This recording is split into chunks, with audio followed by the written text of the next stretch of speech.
फागुनी शाम, अंगूरी उजास, बतास में जंगली गंध का डूबना, ऐंठती पीर में दूर बराह से जंगलों के सुनसान का कूथना, बेघर बेपहचान दो राहियों का न तो शीश न देखना न पूछना, साल पंक्तियों वाली निचाट सी राह में घूमना घूमना घूमना। यह कविता नामवर सिंह अक्सर गुनगुनाते थे और मैं उन पर लिखी गई समीक्षा ठाकुर की संपादित पुस्तक तुम्हारा नानू नामवर सिंह के साथ उपस्थित हूँ। मेरा नाम जयप्रकाश पांडे है। आप साहित्य तत्पर हैं और बुक कैफे के एक दिन एक किताब में इस पुस्तक पर मेरी राय सुन रहे हैं। समीक्षा ठाकुर का जन्म 18 मार्च 1968 को हुआ। उनकी स्कूली शिक्षा वाराणसी में हुई। दिल्ली विश्वविद्यालय से उन्होंने स्नातक, स्नातकोत्तर, एमफिल और पीएचडी की उपाधि प्राप्त की। रामचंद्र शुक्ल के समीक्षा सिद्धांत और गीता रहस्य, रामचंद्र शुक्ल के इतिहास की रचना प्रक्रिया के अलावा संपादित पुस्तकें कहना ना होगा, बात बात में बात और तुम्हारा नानू जो नामवर सिंह के पत्रों का संकलन है, लिख चुकी हैं। दिल्ली विश्वविद्यालय में प्राध्यापक हैं। नामवर सिंह जी हिंदी आलोचना के शिखर पुरुष थे। उनके बारे में मैं कुछ अलग से नहीं कहूँगा, लेकिन यह पुस्तक समीक्षा ठाकुर के गद्य शिल्प में जो उनकी पारंगतता है उसको भी बताती है।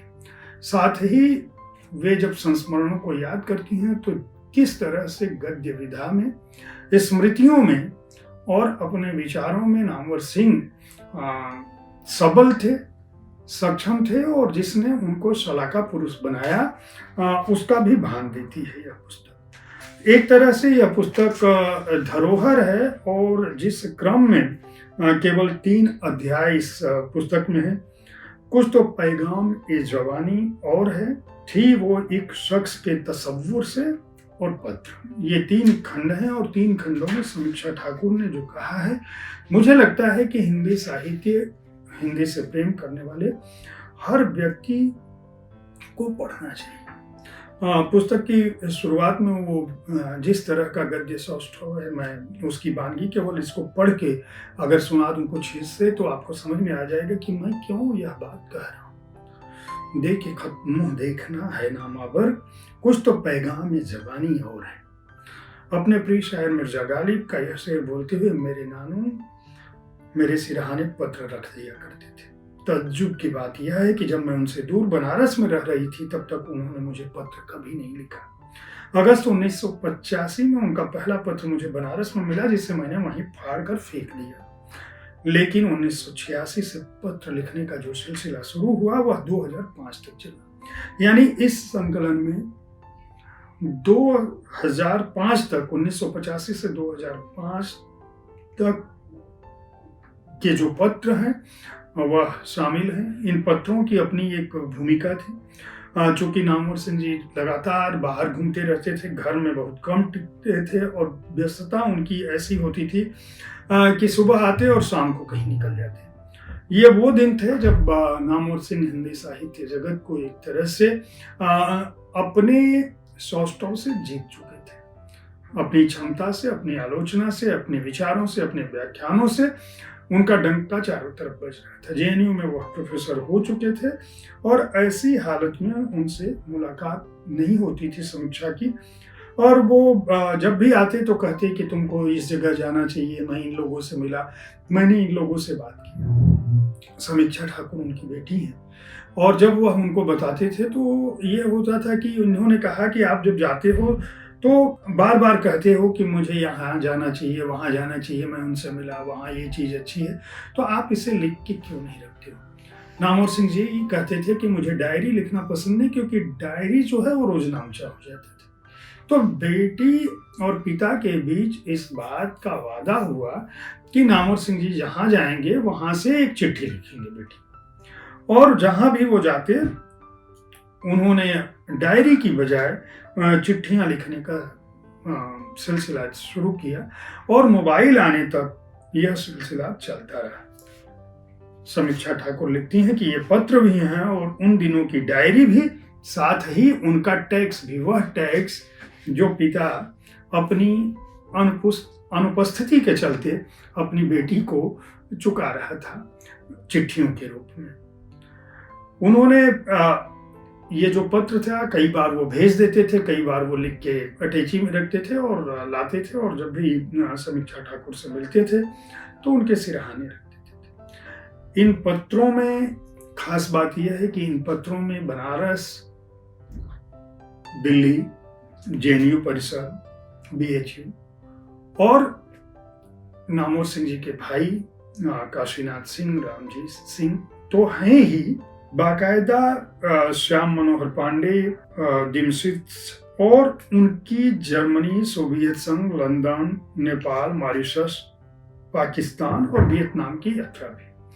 नामवर सिंह चाहते तो पूरी दुनिया घूम सकते थे, लेकिन उन्होंने केवल इन देशों में जाना स्वीकारा, और इन देशों में जब गए तो उसकी खास वजहें थी। कभी कबीर जयंती के लिए गए, कभी सज्जाद जहीर के बुलावे पर गए, कभी मॉरिशस रामदार जी के बुलावे पर गए। अमेरिका जाने के वे घोर विरुद्ध थे और उनका मानना था कि मैं पूरी दुनिया में कहीं भी जाऊंगा लेकिन अमेरिका नहीं जाऊंगा। विदेश न जाने के पीछे जो उनकी दिक्कतें थी वह उनका पहनावा भी थी, और उसका भी जिक्र समीक्षा ठाकुर ने इन पत्रों में लिखा है।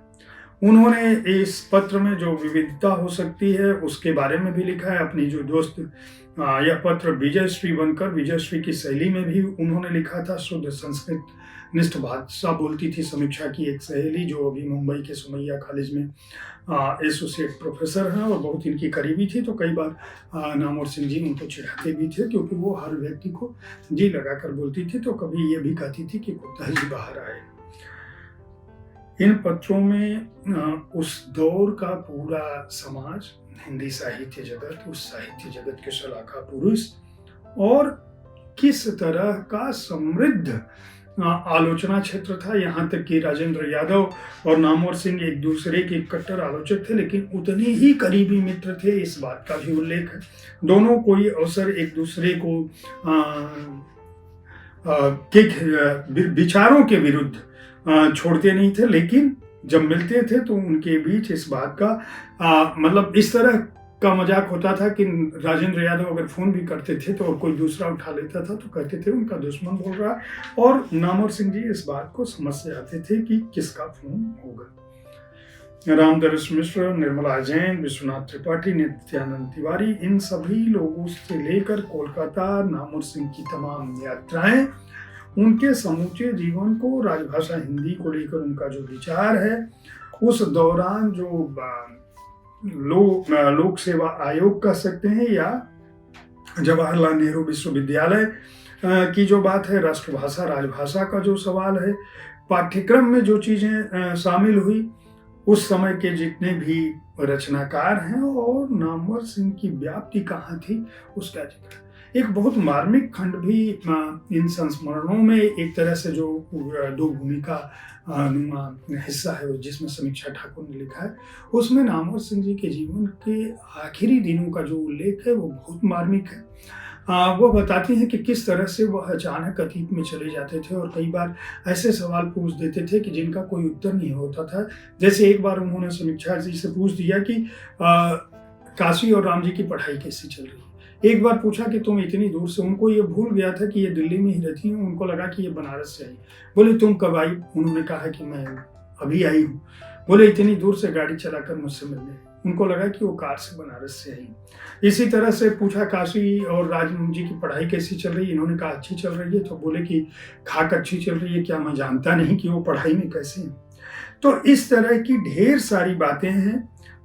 ये पत्र एक पिता का बेटी को लिखा गया पत्र, उस रूप में हम समझ सकते हैं कि जिस तरह से पंडित जवाहरलाल नेहरू ने पिता के पत्र पुत्री के नाम लिखकर पूरे विश्व के इतिहास की एक झलक इंदिरा प्रियदर्शनी को देनी चाहिए थी। इंदिरा जी उस समय बहुत छोटी थी। प्रोफेसर नामवर सिंह ने अपनी बेटी समीक्षा ठाकुर को जो पत्र लिखे, वे पत्र एक तरह से साहित्य जगत की धरोहर हैं। उनकी हैंड राइटिंग भी इस पुस्तक में शामिल है। और ये पुस्तक जो भी पत्र इसके अंदर है वो कंपोज है, लेकिन ओरिजिनल पत्र भी कहीं कहीं सामने रखा गया है। कुल जो पत्र इसके अंदर है वह 63 पत्र इसके अंदर शामिल हैं। 64 पत्र इसके अंदर शामिल हैं इस पुस्तक में। इस पुस्तक को राजकमल पेपरबैक्स ने प्रकाशित किया है। मूल्य 299 रुपये है।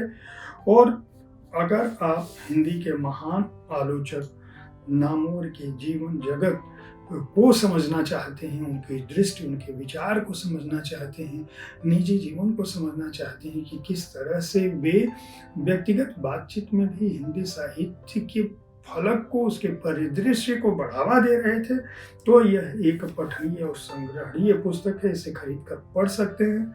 उम्मीद है साहित्य तक का यह एपिसोड आपको पसंद आया होगा। इस कार्यक्रम में आप किस तरह की पुस्तक की चर्चा चाहते हैं, इसके बारे में अपनी राय से जरूर अवगत कराएं। हमारी कोशिश होती है कि विविध विधाओं की पुस्तकों के साथ आपके पास पहुंचूं, ताकि आपको अच्छी पुस्तकों को चुनने में आसानी हो। कल ठीक इसी समय ऐसी ही किसी एक किताब के साथ फिर मिलूंगा। देखते रहिए साहित्य तक। धन्यवाद।